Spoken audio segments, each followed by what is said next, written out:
Hello बच्चों, welcome to your beautiful channel civics physics tutorial. Yesterday हम लोगों ने डिस्कस किया था JEE मेन 2020 जनवरी का इवनिंग शिफ्ट का 13 MCQs। ठीक है, आज वहाँ से आगे बढ़ेंगे। Question number 14।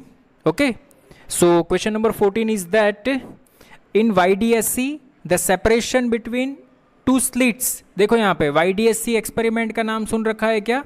ठीक है, there are the distance between two slits, this one is D is given. यहाँ पे एक स्क्रीन रखा हुआ है और ये डिस्टेंस कैपिटल D ये भी दिया हुआ है। ठीक है, 1.5 meter and this one is 0.15 mm। यहाँ से जो लाइट इंसिडेंट होती है उसकी वेवलेंथ दी है 589 नैनोमीटर। नैनो का मीनिंग होता है 10⁻⁹। हमें पूछा है what is the fringe width. Okay, तो फ्रिंज विड्थ का फॉर्मूला है lambda capital D upon small d। Okay, data रखिए, आपका आंसर आ जाएगा। Lambda is equal to 589 into 10⁻⁹, capital D is equal to 1.5 metre और small d is equal to 0.15 into 10⁻³ mm को metre में convert कीजिए तो आपको फ्रिंज विड्थ बीटा, इसको हम बीटा से डिफाइन करेंगे, ये मिलती है 5.89 mm। ये 9 है, यहाँ पे एक ऐड कर सकते हो, so our answer is 5.9 mm। समझ में आ रहा है क्या? Is it clear? Easy MCQ था question number 14। Okay, pause the screen and note it down.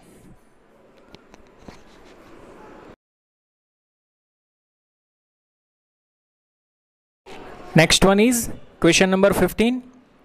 देखो यहाँ पे क्वेश्चन में ऐसा कहा है the activity of a radioactive sample falls from 700 second inverse two 500 second inverse. It means initial पे जो एक्टिविटी थी A0 वो थी 700 second inverse, after time t वो हो गई 500 सेकेंड इनवर्स।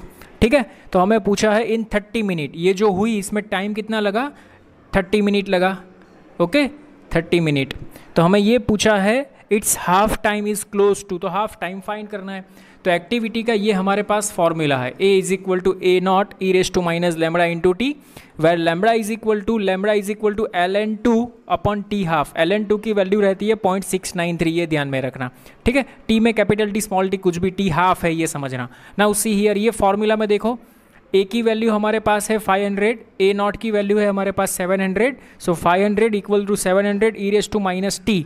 ये t दे रखा है 30 minute, ln2 upon T half. यहाँ से ये T हाफ मुझे फाइंड करना है। ठीक है, तो पहले इसको नीचे लाओ तो 0 0 कैंसिल, 5/7 e-30 मैंने बाद में लिखा है -t ln अपन T हाफ। अभी देखो यहाँ पे, अभी मैंने क्या किया, ये माइनस साइन है ना, तो इसको आप उल्टा दो 7/5, तो माइनस साइन पावर में से निकल जाएगा। ठीक है, तो 7/5 is equal to e⁻t ln2 upon T half. ठीक है, अभी मैंने क्या किया दोनों साइड मैंने लॉग ले लिया, तो दोनों साइड लॉग लेंगे तो यहाँ पे ln 7/5 को मैं 1.4 लिख सकता हूँ, 14/10 1.4, तो ln 1.4 इज इक्वल टू ये टर्म आगे आ जाएगा। ठीक है, और ln E1 हो जाएगा, तो नहीं लिखोगे तो चलेगा। So ln 1.4 is equal to 30, t की value 30 ln2 upon T half. T half को सब्जेक्ट बना दो, T हाफ को सब्जेक्ट बनाएंगे तो 30 ln2 अपॉन ln 1.4। ln2 रहता है 0.693, ln 1.4 आपको फाइंड करना पड़ेगा, लॉगरिदम में चेक कर लेना, 0.336 आएगा। ठीक है, तो ये इससे डबल से थोड़ा ज़्यादा है, मीन्स ये जो वैल्यू मिलेगी वो 2.4 के समथिंग अराउंड मिलेगी। ठीक है, तो हमारा आंसर आएगा T हाफ अप्रोक्सीमेटली 62 मिनट। कितना आएगा? Approximately 62 minute. समझ में आया क्या? ओके, मॉडर्न फिजिक्स का एग्जाम्पल था, अच्छा था। Pause the screen and note it down.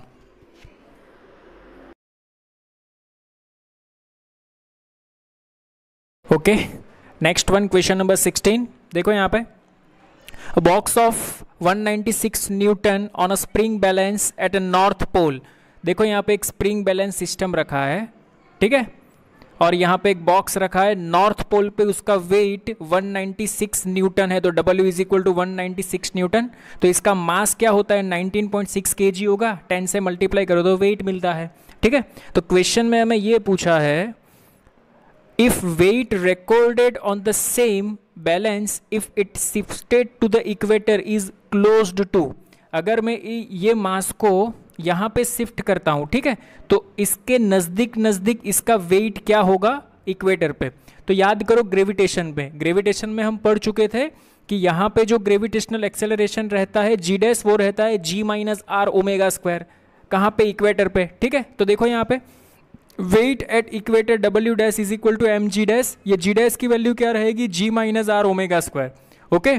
So 19.6 M ये तो हमने यहाँ पे दिया है, जी इज इक्वल टू 10 लेने को बोला है, omega is equal to 2 pi by t, लेकिन अर्थ का टाइम पीरियड 24 आवर का रहता है, सो 24 इंटू 60 इसका square into radius of earth is given 6400 into 10 cube, ठीक है। तो इसका जब हम सॉल्यूशन देंगे तो हमारा आंसर आता है 0.034, 10 में से इसको सब्सट्रैक्ट करके इसको हम 19.6 के साथ मल्टीप्लिकेशन करेंगे तो अप्रोक्सीमेटली हमारा आंसर आएगा 195.33। तो यहाँ पे आप देख सकते हो कि इक्वेटर पे ये वेट है जो डिक्रीज होता है, यहाँ पे 196 है तो यहाँ पे 195 पॉइंट समथिंग हो जाता है।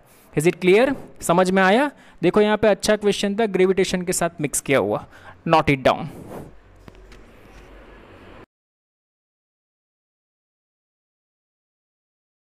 Next one, question number 17 is that mass per unit area of a circular disc of radius a depends on the distance r from its center।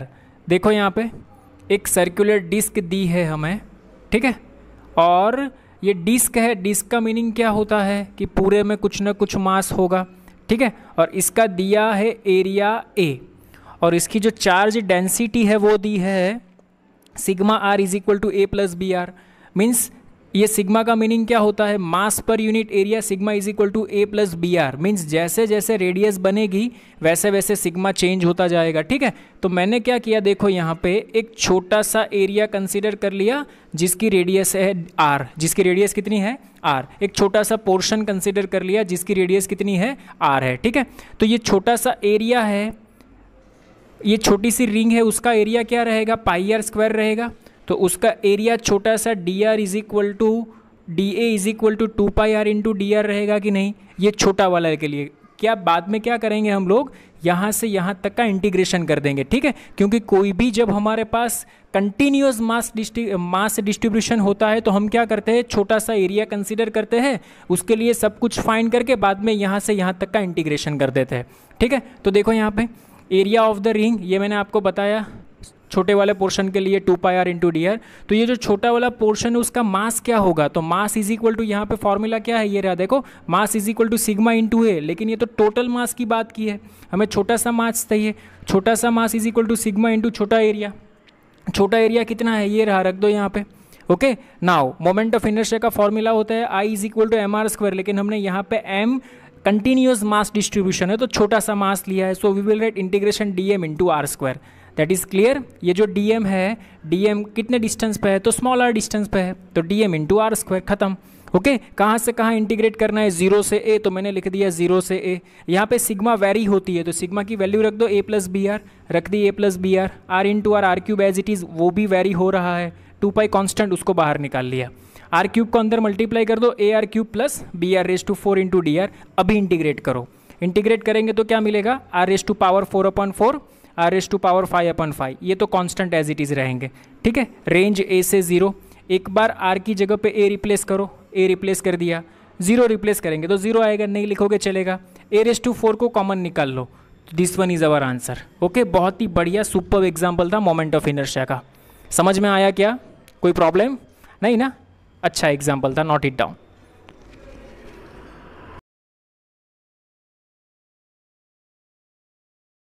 Next one, question number 18। देखो question number 18 में इस type का graph दिया है हमें, B versus H for ferromagnetic material. तो ferromagnetic material की property क्या होती है पहले देखो यहाँ पे। सपोज हमारे पास कोई एक डोमेन है, इसमें कोई सब्सटेंस में डोमेन होते हैं ना, ऐसे डोमेन, ऐसे ऐसे इस हिसाब से डोमेन है, ठीक है।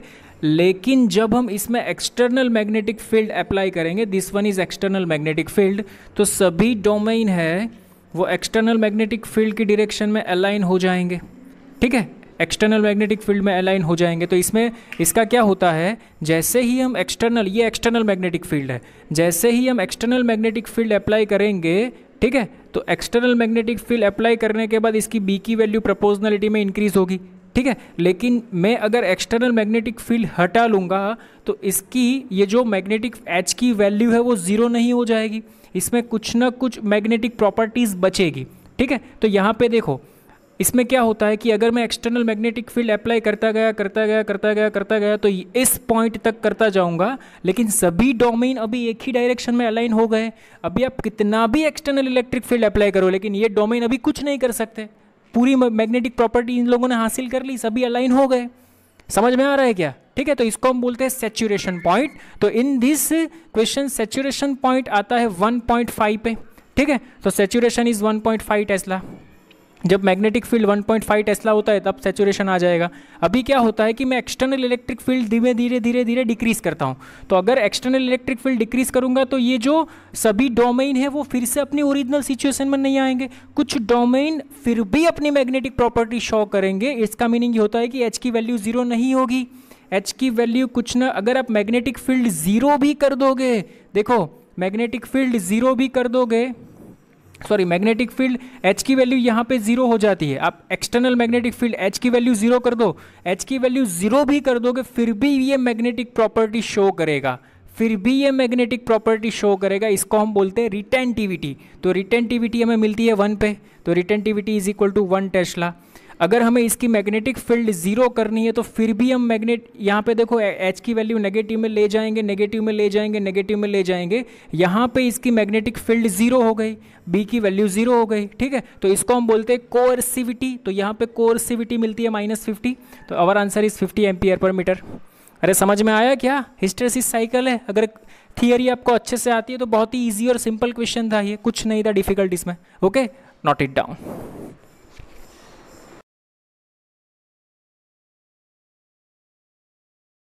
Next one, question number 19 is that under an adiabatic process the volume of an ideal gas gets double. Okay, initial volume V है तो adiabatic में वो 2V हो जाता है।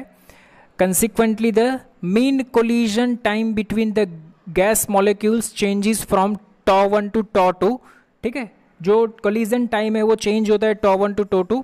Cp upon Cv is given gamma for this gas, then a good estimate for τ2 upon τ1। ठीक है, हमें T2 upon T1 ये collision time T final minus T initial find करना है। ठीक है, T2 upon T1 भी आप लिख सकते हो। तो देखो यहाँ पे we have a relation between relaxation time, हमें पता है अगर रिलैक्सेशन टाइम टेम्परेचर इंक्रीज होता है तो रिलैक्सेशन टाइम डिक्रीज होता है। ठीक है, so we will write tau is directly proportional to V upon under root T. ये ध्यान में रखना, tau is directly proportional to V means volume under root of T temperature. Now we have a relation for adiabatic process P V raise to gamma is equal to T. वो P और V में relation था, T और V में ये relation है, T V raise to gamma -1 is equal to constant. V को नीचे आने दो, so T is directly proportional to 1 upon V raise to gamma -1। Now see here, मैंने क्या किया, टॉ ये रहा tau is directly proportional to, ये वी तो था ही मेरे पास। ठीक है, तो ये वी तो मेरे पास था ही, मैंने क्या किया रूट टॉ की वैल्यू यहाँ पे लिख दी मैंने, V raise to gamma -1 raise to 1/2। Is it clear? तो यहाँ पे क्या हो गया, tau is directly proportional to V raise to 1 minus, ये पावर बेस सेम है तो पावर का सब्सट्रैक्शन होगा तो इसका पावर 1 माइनस दिस टर्म, तो यहाँ पे आएगा 2 1 ज़ा 2 माइनस गामा +1। ठीक है, सो यहाँ पे हमारे पास बचेगा, देखो यहाँ पे मैं आपको एक्सप्लेन करके बताता हूँ तो आपको अच्छे से समझ में आएगा। देखो यहाँ पे tau is directly proportional to क्या है, tau is directly proportional to V upon under root of T. Under root of T का मीनिंग क्या होता है, टी रेस टू -1/2 होता है क्या? Is it clear? Now see here, देखो यहाँ पे मुझे टी रेस टू 1/2 की वैल्यू चाहिए, तो मैंने क्या किया यहाँ पे, मैं इसको ऐसे लिख सकता हूँ क्या, T raise to 1/2 is directly proportional to 1 upon V raise to gamma -1/2। समझ में आया क्या? ठीक है, तो टी रेस टू 1/2 की वैल्यू आप यहाँ पे रखोगे तो मुझे क्या मिलेगा, tau is directly proportional to v into, ये देखो ये टी रेस टू 1/2 है और यहाँ पे 1 अपन टी रेस टू 1/2 है तो ये ऊपर चला जाएगा, तो यहाँ पे रहेगा v raise to gamma -1/2। Is it clear? Base same power का एडिशन कर दो, tau v raise to 1 plus gamma -1/2, 2 1 ज़ा 2 प्लस गामा -1, तो हमारे पास बचेगा 1 plus gamma divided by 2। Is it clear? समझ में आया? तो टॉ और वॉल्यूम में मुझे रेशियो मिल गया, so tau 2 upon tau 1 is equal to final volume two V था, इनिशियल वॉल्यूम वी है, रेस टू ये पावर तो एज इट इज रहेगा, वी से V cancel, so what is the answer 2⁻1 plus gamma divided by 2। समझ में आया क्या? ओके, ये हमारा की पॉइंट था, यहां से आपको आना चाहिए। Pose the screen and note it down.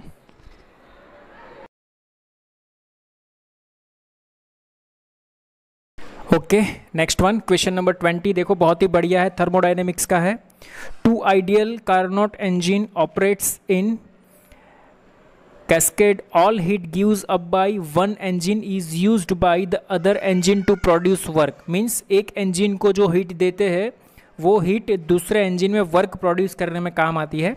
Between temperatures T1 and T2, ठीक है, तो पहले वाला का टेम्परेचर T1 है, दूसरे वाला का टेम्परेचर T2 है। तो हमें ये बोला है the temperature of the hot reservoir of the first engine is T1। समझ में आ रहा है? कार्नोट में क्या होता है, ऊपर रिजर्वियर, हॉट रिजर्वियर और नीचे सिंक होता है। सिंक का टेम्परेचर नहीं दिया है, हमने एज्यूम कर लिया सपोज T है। हॉट रिजर्वियर क्या पहले का T1 है, दूसरे का T2 है। ओके, तो T is the temperature of the sink of the first engine which is also the source for the second engine. Means second engine के लिए वो सोर्स का काम करेगा।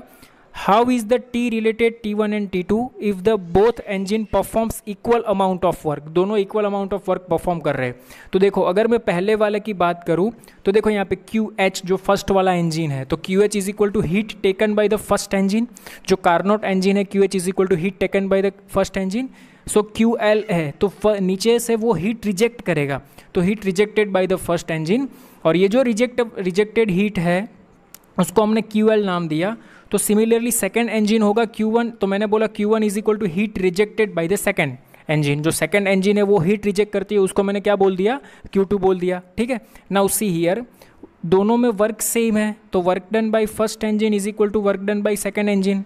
लेकिन क्वेश्चन में ये बोला है कि ये जो हीट रिजेक्ट करेगी इसके ये वर्क में काम आएगा। ठीक है, तो देखो यहाँ पे इसका वर्क कितना होगा, तो QH minus QL is equal to इसका वर्क कितना होगा, तो ये इसने यूज़ किया इसमें, तो QL minus Q1, QL minus Q1।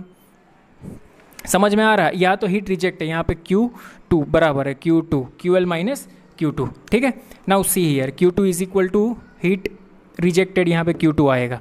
Now see here 2QL is equal to QH plus Q2, 2QL is equal to QH plus Q2। तो QL को नीचे जाने दो, QH upon QL plus Q2 upon QL। ठीक है, now see here sink, पहले में sink का टेम्परेचर हमें अज्यूम कर लिया, suppose this one is T। ठीक है, तो इसका हायर टेम्परेचर दिया है T1, इसका हायर टेम्परेचर दिया है T2। तो T1 यहाँ पे, T2 यहाँ पे, ये लोअर टेम्परेचर मीन्स सिंक का टेम्परेचर, ये तो कॉमन है, दोनों में TT आएगा। So we will write 2 is equal to T1 upon T plus T2 upon T। T को सब्जेक्ट बना दो, so our answer is T is equal to T1 plus T2 divided by 2। Option में check कर लेना। Is it clear? समझ में आया क्या? वन की जगह पे दो कार्नोट इंजन लिया है, एक की हीट का वो दूसरे के वर्क में करते हैं, बस यही इसका फंडामेंटल, और कुछ नहीं है।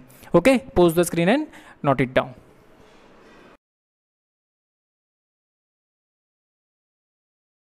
Okay, next one, question number 21। देखो वेक्टर में से पूछा है the sum of the two forces vector P and vector Q is R, means this one is given. अगर ये दोनों का आप सम करते हो तो रिजल्टेंट वेक्टर R मिलता है। Okay, sorry, such that modulus of vector R is equal to modulus of vector P, means ये दोनों का मैग्नीट्यूड सेम दिया है, but vector R is equal to तो वेक्टर P प्लस Q है, तो इसकी जगह पे मैं वेक्टर P प्लस Q लिख सकता हूँ। ये तो P एज इट इज रहेगा, इक्वेशन नंबर 1 आ गया। ठीक है, तो देखो यहाँ पे मैग्नीट्यूड है, तो मैं इसको स्क्वायरिंग बोथ साइड करके इसको ऐसे लिख सकता हूँ, P square plus Q square plus 2PQ cos theta is equal to इसका square P square. P square से P square cancel 0, Q 1 time cancel 0, so Q plus 2P cos theta is equal to 0। तो यहाँ से cos theta की value मुझे मिल गई minus Q upon 2P। Otherwise आप इसको भी ऐसे एज इट इज रख सकते हो। तो हमें ये पूछा है what is the direction of vector Q and 2P, vector Q and 2P। तो हमारे पास फॉर्मूला था, डायरेक्शन tan अल्फा डिफाइन करता है, tan alpha is equal to 2P sine theta, means this vector तो 2P दिया है, 2P sine theta upon Q plus 2P cos theta. But Q plus 2P cos theta की value तो 0 है, means denominator 0, means tan alpha infinite. कब बनता है? Alpha is equal to 90 degree. खेल खत्म। समझ में आया क्या? ओके, अच्छा एग्जाम्पल था। नोट इट डाउन वेक्टर का।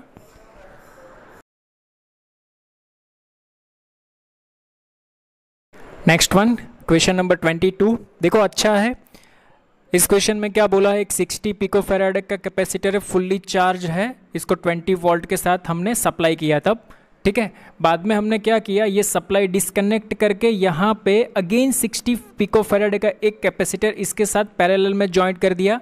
तो उसमें ऐसा पूछा है what is the loss of energy. तो मैंने आपको ये थियरी करवाई है, देख लेना आप, बहुत ही बढ़िया चार्जिंग ऑफ कैपेसिटर उसमें मैंने आपको करवाया, ठीक है। ये फॉर्मूला था 1/2 C1 C2 upon C1 plus C2 into bracket V1 minus V2 whole square. तो यहाँ पे तो एक ही बैटरी है, दूसरी बैटरी नहीं है, तो कोई चांस ही नहीं रहता, ठीक है। तो 1/2 C1 is equal to 60, C2 is equal to also 60, 60 plus 60 pico farad है, तो यहाँ पे 10⁻⁻24 हो जाएगा, यहाँ पे प्लस है तो ओनली 10⁻12 रहेगा, यहाँ पे बैटरी 20 स्क्वायर। इसका सॉल्यूशन कर देना, बहुत ही ईजी है, आपका आंसर आ जाएगा 6 × 10⁻19। समझ में आया क्या? Okay, this one is good formula, ध्यान रखना इस टाइप का कोई भी क्वेश्चन आए तो बाय यूजिंग दिस फॉर्मूला आप इजीली कैलकुलेट कर सकते हो। Is it clear? समझ में आया क्या? Note it down.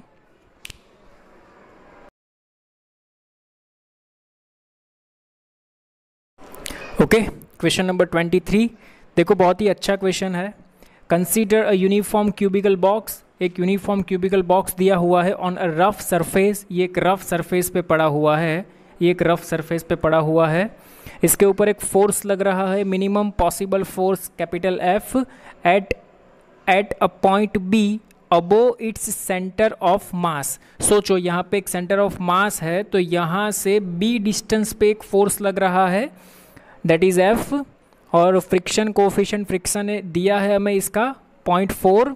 तो हमें ये पूछा है what is the maximum possible value of 100 into B upon A। इसकी मैक्सिमम पॉसिबल वैल्यू क्या होनी चाहिए ताकि box not to topple before moving it.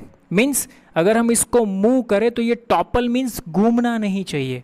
समझ में आ रहा है? वो बॉक्स को मूव करेंगे तो ये क्या नहीं होना, टॉपल का मीनिंग क्या होता है, घूमना नहीं चाहिए। तो ये कब घूमेगा नहीं, जब इसका फ्रिक्शन फोर्स ज़्यादा होगा तो नहीं घूमेगा। समझ में आ रहा है? अगर फ्रिक्शन जैसे ही सरफेस स्मूथ हो गई, आप धक्का मारोगे तो वो घूमने लगेगा, सॉरी फ्रिक्शन कम होगा तो वो स्लाइड करेगा, फ्रिक्शन ज़्यादा होगा धक्का मारोगे तो उसी पॉइंट पे चिपक के वो घूमने लगेगा। तो फ्रिक्शन क्या होना चाहिए, कम होना चाहिए, ठीक है। अगर मुझे इस ब्लॉक को क्या करवाना है, मुझे स्लाइड करवाना है, ठीक है। तो ब्लॉक को अगर स्लाइड करवाना है तो देखो यहाँ पे for sliding the box F is equal to mu into N आएगा, F is equal to mu into N, but N is equal to M into G रहेगा, and N is equal to क्या रहेगा, M into जी। इसका मास downward direction में रहेगा। तो देखो यहाँ पे फॉर नो टॉपलिंग, अगर टॉपलिंग नहीं करना है तो this torque is less than और equal to this torque. Torque का मीनिंग होता है फोर्स इनटू परपेंडिकुलर डिस्टेंस। तो यहाँ पे सेंटर से आप फाइंड कर सकते हो, इस सरफेस से फाइंड करो। टॉपल होने की कंडीशन कहाँ से आती है, सरफेस से आती है। समझ में आ रहा है? टॉपल कहाँ से होगा, अगर वो उसका मास तो सेंटर ऑफ मास पे है, लेकिन फोर्स और वो जो जहाँ से फोर्स ऑफ एप्लीकेशन लग रहा है वो हमें चेक करना है। तो सी हियर, अगर मैं सरफेस से बात करता हूँ तो देखो यहाँ पे फोर्स इनटू सरफेस से डिस्टेंस कितना है इसका, ये रहा a/2 प्लस b। मीन्स देखो यहाँ पे force into perpendicular distance, force into surface से परपेंडिकुलर डिस्टेंस कितना है इसका, फोर्स इनटू सरफेस से परपेंडिकुलर डिस्टेंस है a/2 प्लस b, ठीक है। नाउ इज लेस देन और इक्वल टू mg। तो मास कहाँ पे, सेंटर ऑफ मास, मीन्स एक फोर्स यहाँ से लग रहा है तो इसका परपेंडिकुलर डिस्टेंस कितना लगेगा, तो mg इंटू a/2, ठीक है। ये वैल्यू इससे इक्वल होनी चाहिए या तो ये वैल्यू ज़्यादा होनी चाहिए। अगर ये वैल्यू कम हो गई तो ये टॉपल कर जाएगा, ठीक है। तो इसकी ये कंडीशन थी, but f is equal to तो 0.4 mg मैंने रख दिया, mg as it is, mg cancel.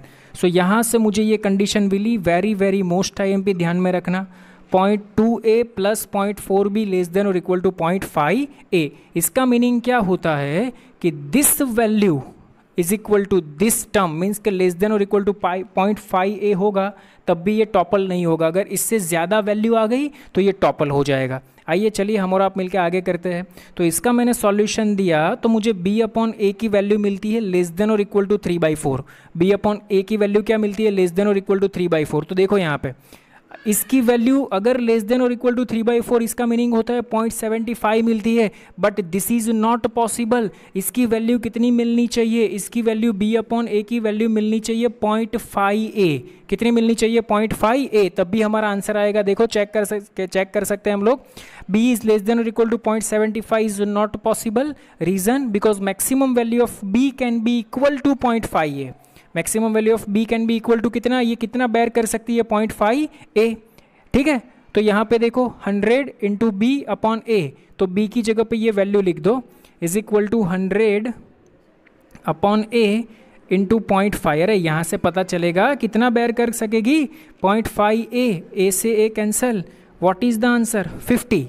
Maximum value 50 आती है। देखो यहाँ से पता चलता है दोस्त, अरे 0.5a इससे इक्वल टू या इससे कम होगी तो चलेगा, अगर 0.5a से ज़्यादा हो गई तो नहीं चलेगा। देखो यहाँ से b की वैल्यू 0.5a से ज़्यादा हो गई तो ये तो हमारे कुछ काम की नहीं, तो मैक्सिमम वैल्यू हम कितनी ले सकते हैं, 0.5a। रख दो यहाँ पे b की जगह पे 0.5a, a से a cancel, 100 into 0.5, 5/10, 10 cancel. What is the answer, 50। Is it clear. तो अगर ये टॉपलिंग नहीं करेगा तो what is the maximum value of this term, 50। Is it clear, समझ में आया क्या, नोट इट डाउन।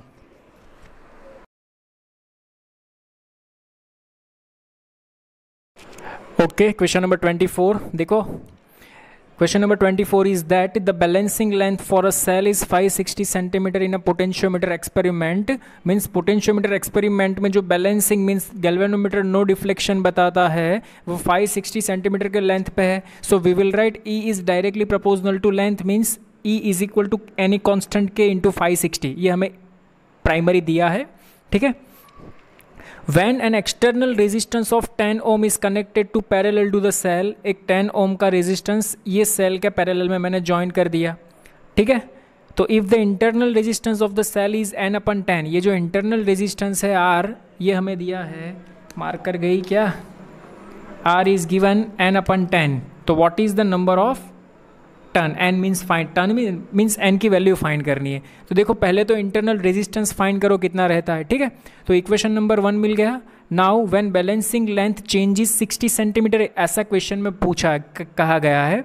तो जैसे ही 60 सेंटीमीटर का चेंजेस आएगा तो ये इसमें इंक्रीमेंट नहीं डिक्रीमेंट आएगा, क्योंकि एक्सटर्नल रेजिस्टेंस को जब पैरेलल में ज्वाइन करेंगे तो पोटेंशियल उसका डिक्रीज होगा बैलेंसिंग में, ठीक है।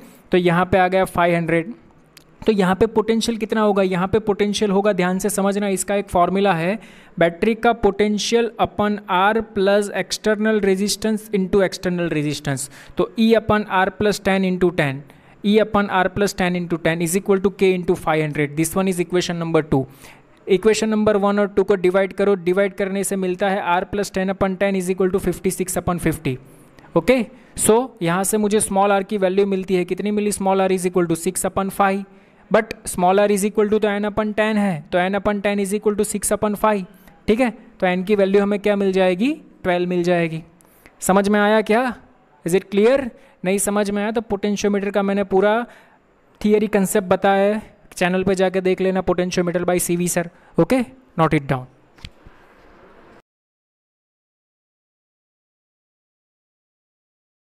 ओके, क्वेश्चन नंबर 25 देखो, कैलोरीमेट्री का सम है, बहुत ही सुपर्ब सम है और इस टाइप के सम्स इसमें पूछे जाते हैं। देखो यहाँ पे m gram of steam eight 100 degree Celsius is mixed with 200 gram of ice. देखो यहाँ पे m gram of steam eight 100 degree Celsius, उसको मिक्सड किया है 200 gram of ice at its melting point. तो आइस का मेल्टिंग पॉइंट होता है 0 डिग्री सेल्सियस, ठीक है।